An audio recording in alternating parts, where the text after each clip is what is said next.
une fois retourné à Paris, du coup, qu'est-ce que vous allez faire avec tout ce qui est ressorti aujourd'hui de ces échanges avec les jeunes? Je fais mon miel des échanges avec les jeunes, où qu'ils soient, y compris bien sûr les jeunes réunionnais. Un certain nombre de questions ont été portées à mon attention. La question évidemment de l'accompagnement des élèves à besoins particuliers, la question aussi des mutations des néo-titulaires et des stagiaires de l'enseignement scolaire, qui est une question qui avait déjà été portée à mon intention. Donc on réfléchit sur ces questions, mais rien ne vaut des témoignages directs.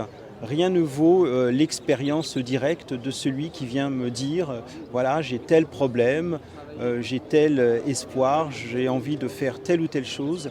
Tout cela est pour moi très très important, à la fois pour des réponses spécifiques à ces jeunes et puis aussi en matière de politique générale pour l'éducation nationale, pour la réussite de tous les élèves, pour l'égalité des chances et pour le bien-être, les trois priorités du ministère de l'Éducation nationale. Monsieur le ministre, a été évoqué au début l'histoire de la Réunion, hein, il faut le dire. Est-ce qu'on pourrait faire une spécificité ici dans chaque département, même d'outre-mer, comme vous l'aviez évoqué, de cours sur l'histoire de la Réunion spécifiquement?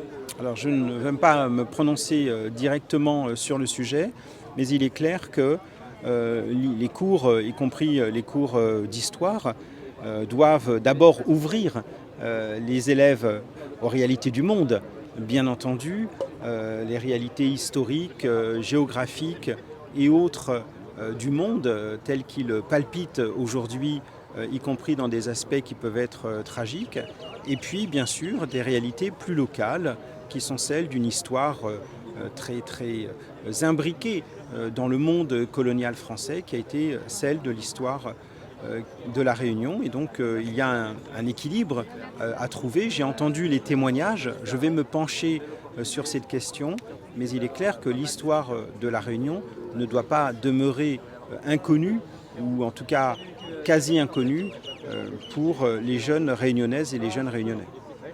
Il y a en ce moment même des listes complémentaires qui manifestent devant l'entrée du centre et qui ne comprennent pas pourquoi est-ce qu'on fait appel à des contractuels alors qu'ils sont présents et ils attendent, eux, d'être appelés. Il se trouve que la masse d'emplois a été atteinte début août avec le recrutement d'enseignants contractuels et qu'à ce stade, à la mi-septembre, nous n'avons pas directement besoin d'enseignants qui sont sur les listes complémentaires. Cela s'est fait effectivement dans d'autres académies, le recrutement sur liste complémentaire, mais il ne s'est pas fait à La Réunion.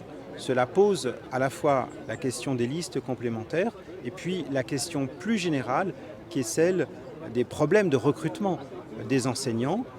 C'est une question à laquelle nous nous attaquons avec des rémunérations en hausse. Cela sera précisé dans quelques semaines, avec aussi une réflexion sur les conditions de travail du métier, sur les conditions d'entrée dans le métier, y compris en matière de mutation. En attendant, effectivement, les personnes sur liste complémentaire peuvent se trouver déçues, mais je rappelle qu'une liste complémentaire n'est pas un engagement de la part de l'État en matière de recrutement. Donc nous sommes attentifs à cette situation, mais à l'heure actuelle, les besoins en matière d'enseignement sont couverts par des enseignants contractuels. Nous allons voir s'il y a des marges de manœuvre, s'il y a des petites marges de manœuvre pour répondre au moins partiellement aux demandes qui nous sont faites.